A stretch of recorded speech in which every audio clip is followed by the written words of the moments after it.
This is what you're left with after you've done all your cross cuts. And see how I've gone there, really what do you call it? I took all that out with the saw so that you've got a flat surface to come across with the chisel. It's the best way to do it. Now you've got to just sort of get rid of all the excess here.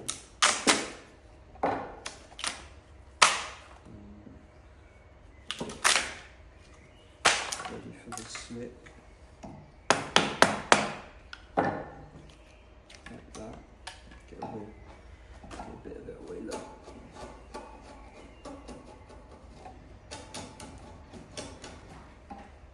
Let's see how I've got that flat surface on the front there. Makes life a lot easier. I'm coming with the big one now.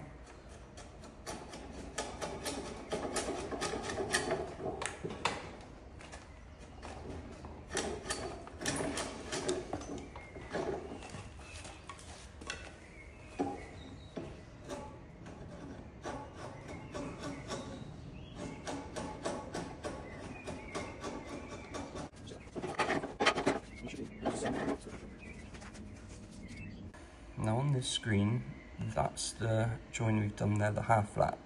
But I'm going to have an upright here and upright here, so I've got to mark out for these now. And it's 537 millimeters between that and that.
Now a lot of people are going to say, why didn't I scribe around this so it wouldn't have the tear out? Now, I don't do that. What I do is I just mortise it and then I go over it with a chamfer bit on a router. That just allows you to find the mortise easier when you've got the, trying to get the tenon in there. I'll show you now.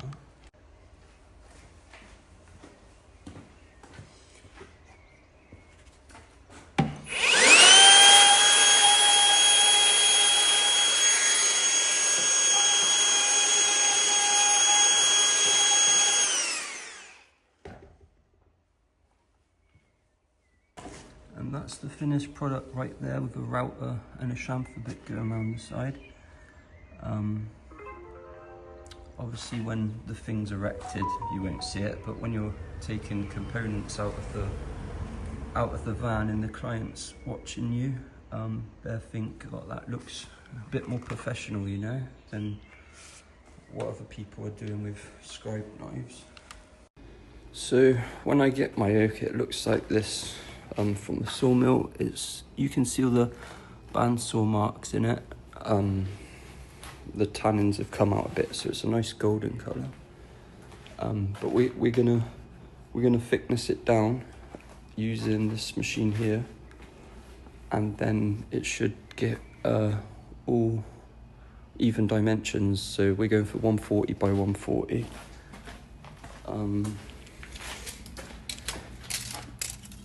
This one here is 150, so yeah, quite a bit of thicknessing to do.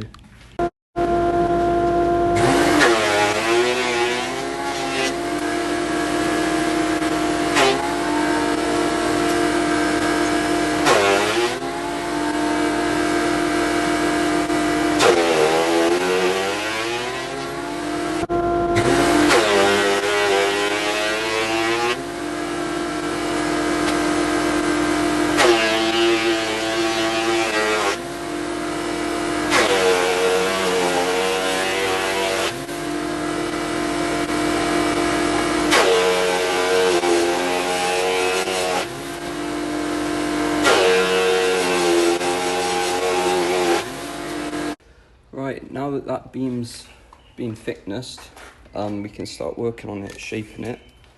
I've got it down to 140.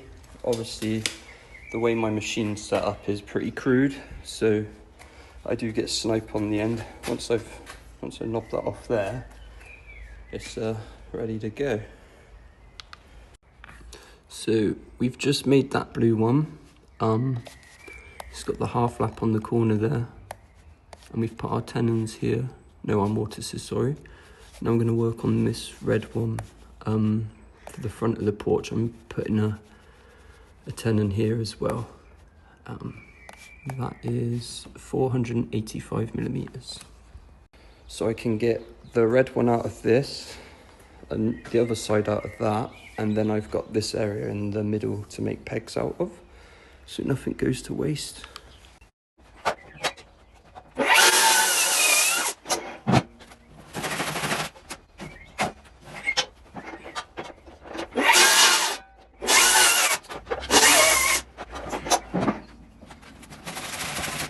Next up, we're going to do the tenon on that end, and then we've got a half lap on that end. For the tenon, I'm going to use the NFU 50, max depth 44 millimeters. It sticks to the rail.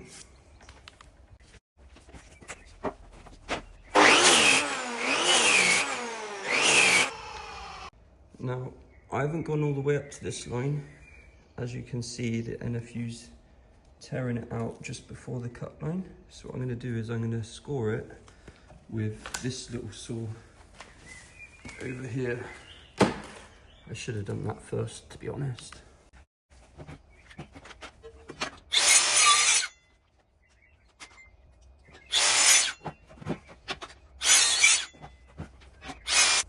As you can see, now there won't be any tear out because obviously I've gone all the way around there. So let's try that again.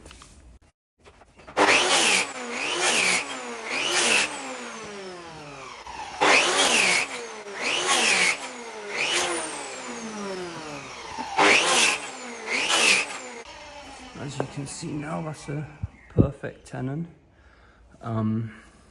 Bit of chisel work here, but otherwise, that's pretty sweet.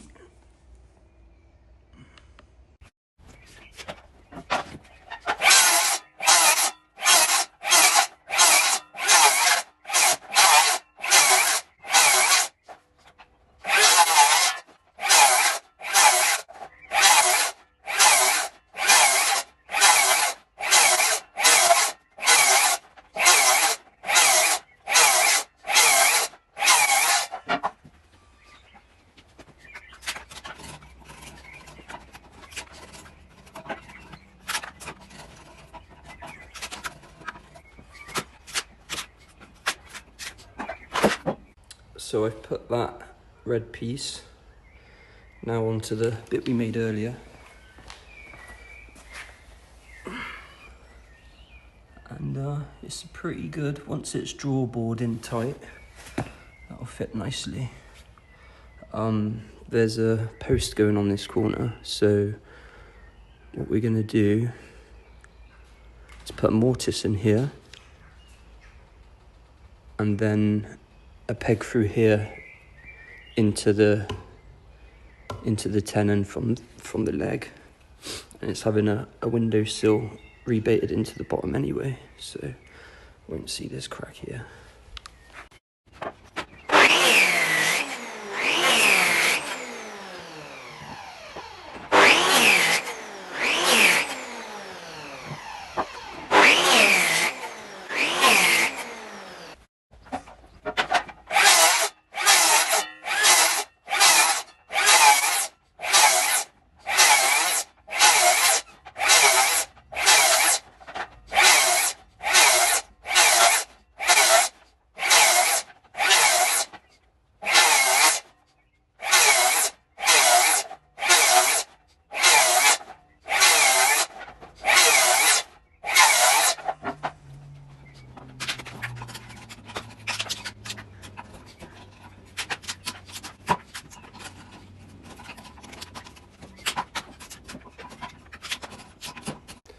So as you can see, we've got two blue pieces and 2 red pieces made.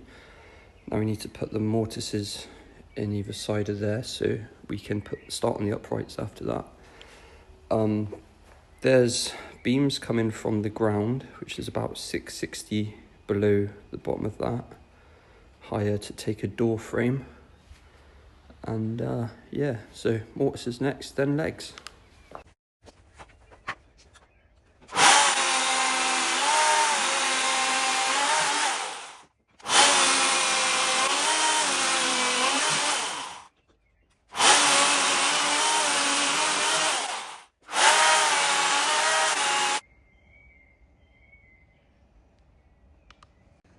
There we go, there's the final mortises on the base done. Now it's time to go on the computer and design the legs. Right, so I've worked it out, and so the green is our leg length, which is 12.75. We need a 10 on each side of that, and that gets us that height for the door frame.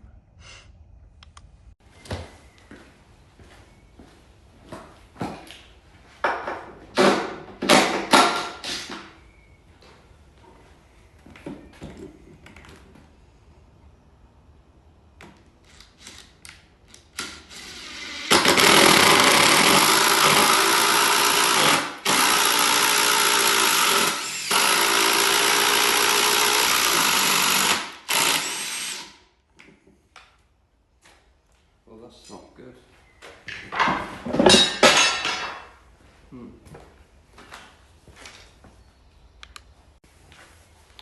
Well, that drill stand's rubbish, so I'll go for this.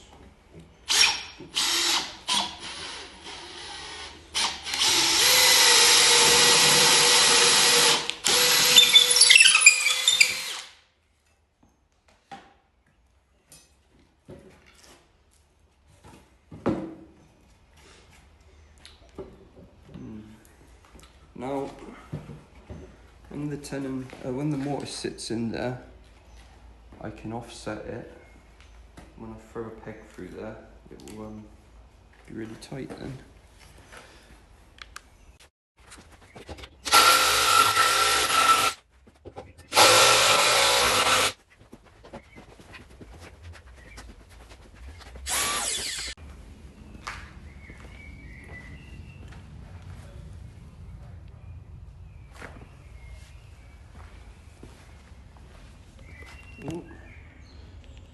All drawboard now. Well, all got holes for them.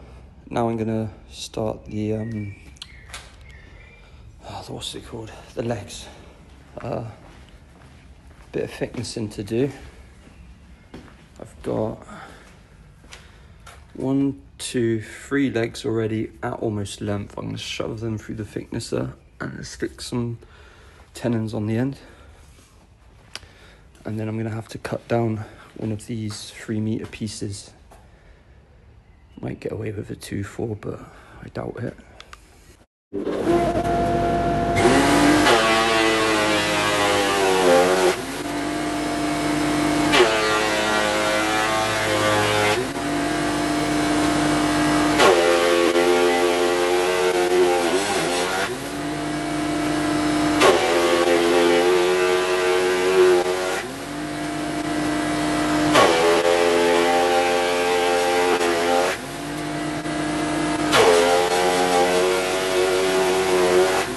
This is a very nice beam, very nice. I've got a knot there, that might be a tenon there, so it might disappear, but that's lush. Look at it.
Right, this is an 80mm tenon.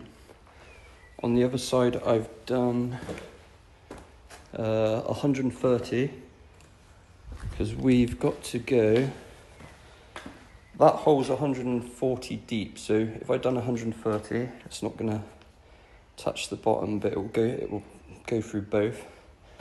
And obviously the 80mm will go up here where the stringer is.